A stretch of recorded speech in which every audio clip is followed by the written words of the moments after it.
Hello ladies and gents, welcome to tonight's episode of Morte D'Arthur. First of all, tonight I'm not ill, which is excellent, means I can turn up for this, and tonight Lancelot finds himself face to face with a deadly and giant boar. Which of them shall be victorious? No one knows, but in half an hour's time, we'll have our answer, ladies and gents. Hello, Catherine. Hello, Alan. Hello, Horsex. Hello, Rachel. Come in, everybody. Welcome. Sit yourselves down. Catherine, very nice to see you. Thank you for following. Thank you for joining. Apologies for no show last night. I was caught by a vicious stomach bug. Not straight after work, of course. I will let you know at the point at which I was caught by a vicious stomach bug. Because usually, a vicious stomach bug attacks you early in the day. Oh no. This vicious stomach bug waited until I had spent 2 hours slaving in the kitchen to make the world's most perfect toad in the holes. They were ginormous, there were sausages, they were wrapped in bacon, they looked delicious, they were perfect, and I sat down, took the smallest bite of them, and my body said, Simon, no, those aren't for you. And then what followed was an icky few hours, followed by exhaustion and sleep. And then I woke up fine the next day. But the toads in the holes weren't as nice being microwaved as they were fresh, so I've had to make some new ones today. But I'm glad there's some love for the toad in the hole, Catherine. I should say hello, Dawn. Hello, Karen. Hello to Black Rabbit as well, who is with us with eyes, but not in the comments section, because their phone is dead and the tablets are rubbish and don't do Periscope yet. But hello, Rabbit. Hello, I can see. Well, I can't see you, but I know you're there. So apologies, ladies and gents, for being taken down yesterday. We will do till bashing today, though. I want to do till bashing today, since we couldn't do it yesterday. So we'll do till bashing tonight, and we'll switch the 9:30 reading of Keats. I remember, I know what we're doing on the show. We went to do Keats. We'll switch Keats to Monday. And we'll do till bashing tonight, because I want to do some till bashing. There we go. I knew it was Keats, Dawn. I knew it was Keats. My mind was saying Keats. My lips said Keats. We're on board for the Keats. Anyway. Ladies and gents, shall we get into tonight's show? For those of you who went here for Mondays, good Lord, Wednesday's show. Oh, who just forgot all about Wednesday's show? We are now telling the tale of Sir Lancelot, who was plunged into madness after he was caught being unfaithful to Queen Guinevere. Well, that's one way to hide your grief. He plunged into madness and ran off into the wilderness of England. And there he has lost his mind. But, although he started out just being a crazed man attacking right, left and centre, after 2 years of being locked up in chains, finally, and he had to attack a dwarf, he attacked a poor dwarf, he attacked a man, he attacked a shield, he was just Mr. Attack. But after, ladies and gents, after spending 2 years locked up in fetid chains, I do Kath, but I never use it. I'm on there as SimonTellsTales, but don't expect a response. I'm not au fait with Snapchat yet. I'm going to try Pinterest soon. Instagram is best. Instagram, Kath. Instagram, you can get me. I like Insta. Anyway, Lancelot fettered in chains for 2 years until finally, he was allowed out after he went and fought against that most brutal knight, Sir Brussons Pité. Lancelot went 1-1 against him to save his lord Sir Bliant. And now Lancelot has been allowed to go free, although he has no recollection of who he is anymore. That's right, ladies and gents. Sir Lancelot is strong, Sir Lancelot is free, but Sir Lancelot does not know who he is. His mind has been wiped. Anyway, hello, music, come in. Tonight,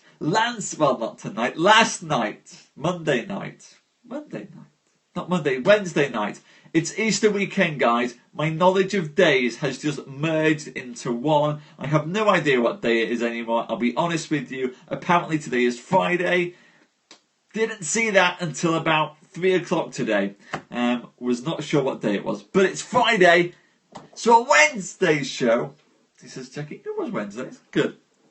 On Wednesday's show, after Lancelot had been freed, his lord Sir Bleant had gone off riding in the forest, and there Lancelot heard the horns of the hunters, as a great boar came charging out of the forest, pursued by dogs, pursued by huntsmen, and yet bothered by none of them, for he was so strong, coming straight for Lancelot. Lancelot has grabbed a sword, Lancelot has grabbed a spear, and Lancelot, ladies and gents, is ready to come and fight man versus beast. Ladies and gents, that's what you've come here for. That's what we're going to deliver. Lancelot versus the Boar.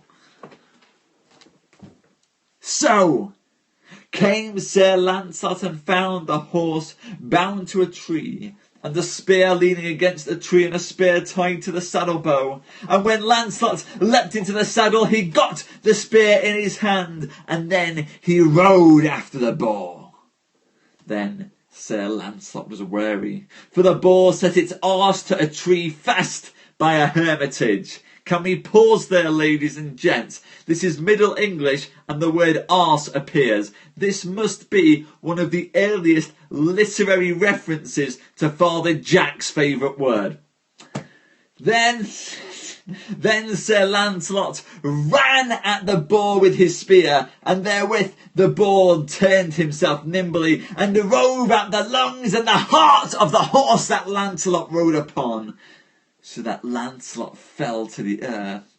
Then, before Lancelot could get up from the horse, the boar drove towards him and drove its tusks into the brawn of his thigh and up to the bone.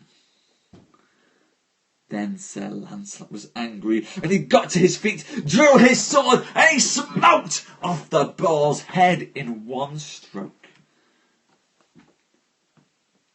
Therewith came a hermit, who saw Sir Lancelot to have a great wound. The hermit came to Sir Lancelot, and he bemoaned him, and would have had him come home to his hermitage. I'm glad you like the actions, Cap.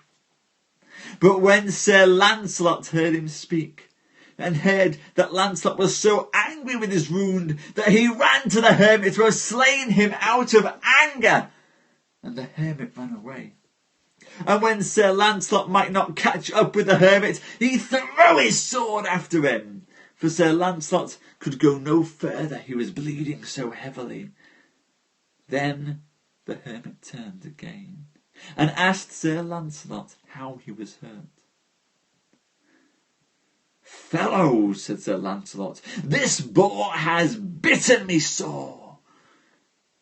"Then come with me," said the hermit. "I shall heal you." "Go your way," said Lancelot, "and deal not with me." Then the hermit ran his way, and there he met with a good knight with many men. "Sir," said the hermit, "here is fast by here the goodliest man that ever I saw. He is sorely wounded by a boar, and yet he did slay the boar."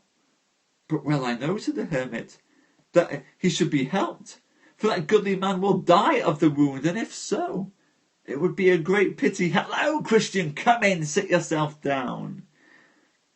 Then that night, at the desire of the hermit, got a cart, and in that cart the knight put the boar and Sir Lancelot, for Sir Lancelot was so feeble at that point that they might ride easily to deal with him.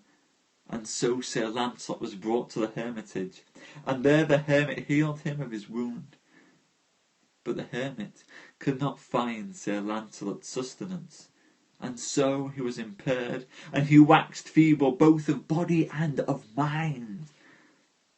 For the default of his substance, he waxed more wooder than he was aforehand. And then, upon a day, Sir Lancelot upped and ran into the forest, and by adventure, he's bloody recovered from that wound quickly, came to the city of Corbin, where the Dame Elaine was, who had borne Galahad, Sir Lancelot's son, and on whom... This isn't what Mallory says, but that's the woman that he cheated on Guinevere with, just for some context. And so, when he entered into the town, he ran through the town to the castle, and then all the young men of that city ran after Sir Lancelot, and there they threw turves at him, and gave him many sad strokes. And ever as Lancelot might reach any of them, he threw them so that they would never come into his hands no more. Some he broke the legs of, some he broke the arms of, and so they fled into the castle. And then out came knights and squires who rescued Sir Lancelot. And when they beheld him, and they looked upon his person, they thought they had never seen so goodly a man as him. And when they saw so many wounds upon him, they realized that he had been a man of great worship. Then they ordained clothes for him and his body, and put straw beneath him, and built him a little house. And then every day they would throw him meat and set him drink. But there was but few who would bring meat into this madman's hands. Ladies and gents, we are halfway through tonight's tale. Sir Lancelot did manage to fight the ancient boar. Lop off its head. Oh, you should. Okay, Larry, I will, Larry, I will, and I would love to hear it.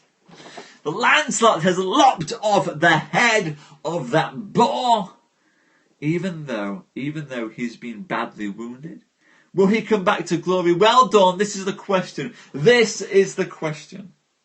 He's been badly wounded now, both physically and of mind. He's come to a castle wherein lays Dame Elaine, the woman on whom he cheated with Galadriel, Guinevere, and first got into all this mess.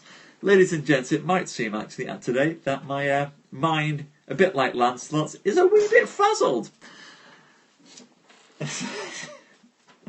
And so Lancelot has come to Corbin, where Dame Elaine is. She, who is also daughter of King Pelles, the Fisher King, guardian of the Holy Grail. We have seen before that Sir Peregrine was saved when he drank from the Holy Grail. Could a cure be at hand for Lancelot, ladies and gents? That is the question.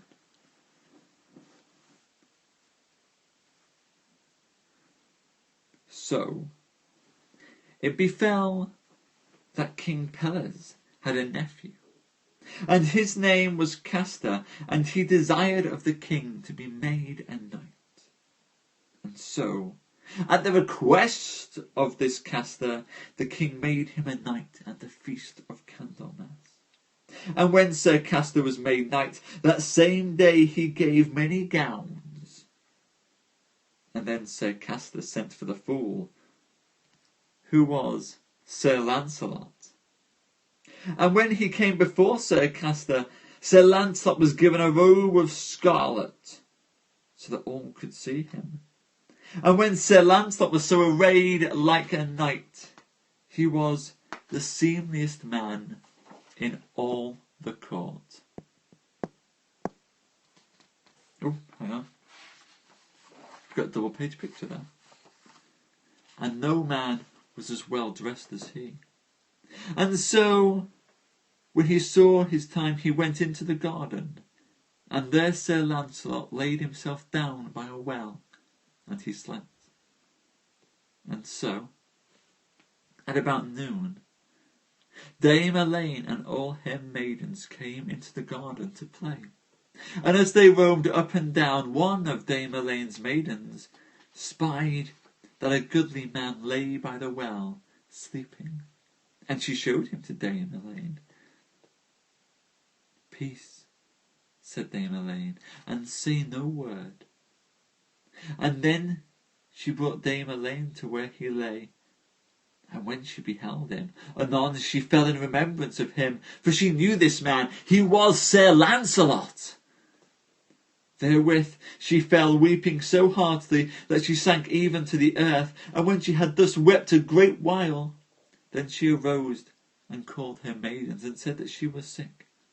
And so she went out of the garden, and went straight to her father, and there she took him herself. And she said, O father, now I have need of your help. But if that you help me, you can but if that you help me, farewell my good days forever. What is that, daughter? Said King Pelles. Sir, said she, it is thus. In your garden I went to play, and there by the well I found Sir Lancelot the lake sleeping. I don't believe that, said the king. Sir, she said, no, truly he is there, and it seems to me that he should be distracted out of his mind. Then hold yourself still, said the king, and let me deal with this. And then the king called to him such as he trusted, 4 persons, and Dame Elaine his daughter. And the 6 of them went to the well, and there they beheld Sir Lancelot, and anon the Lady Brisson knew him well. Sir, said the Lady Brisson, he must be wise of how we deal with him, for this knight is out of his mind with madness, and if we awake him rudely, what he will do to us all we do not know. But you must wait. I shall throw an enchantment upon him, that he shall not wake for another hour. And so she did. And a little while after, the king commanded that all people should avoid him, and that none should be in that way there as a king would come. And so, when this was done, those 4 men and these ladies laid hands on Sir Lancelot, until they bore him to a tower, and so into a chamber, and there the holy vessel of the Holy Grail was. And by force was Sir Lancelot laid by the holy vessel, and there came a holy man, who raised up the vessel. And by miracle and by virtue of the Grail, Sir Lancelot was healed and recovered. And when he awoke, he groaned and sighed and complained, for he was passingly sore.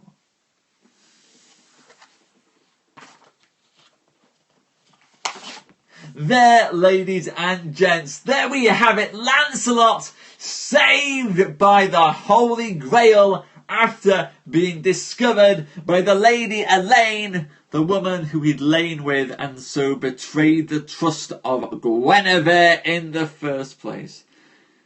Of course, the question is, ladies and gents, will Lancelot ever find his measly way back into Guinevere's good books? We can but wonder, ladies and gents. Fantastic! Fantastic, Larry. Enjoy your royal Easter egg hunt. I hope everyone is enjoying Easter weekend. Coming up next, though, ladies and gents, coming up next, because we couldn't do it last night, tonight we will return to till bashing. I have some story to share with you tonight. So tonight we will get there. It will happen. God bless Yorkshire, Kath. God bless Yorkshire. That's what we like.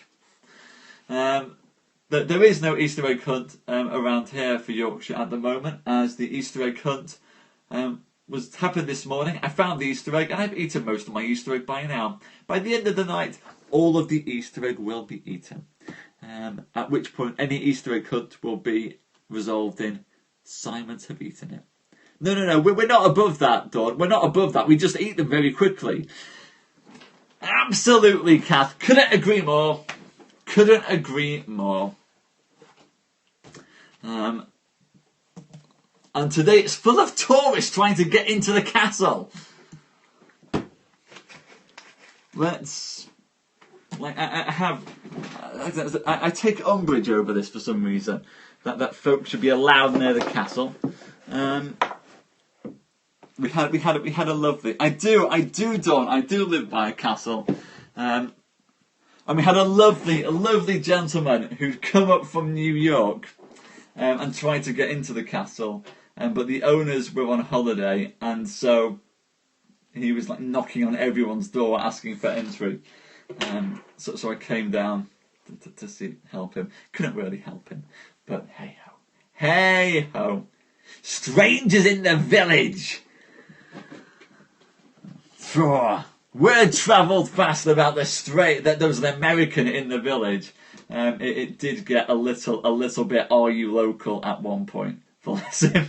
Came in a taxi and everything. It was most grand. Well, I know, to visit the village without calling first. No. I assume he got into the castle in the end. It's fine. But there is a sign.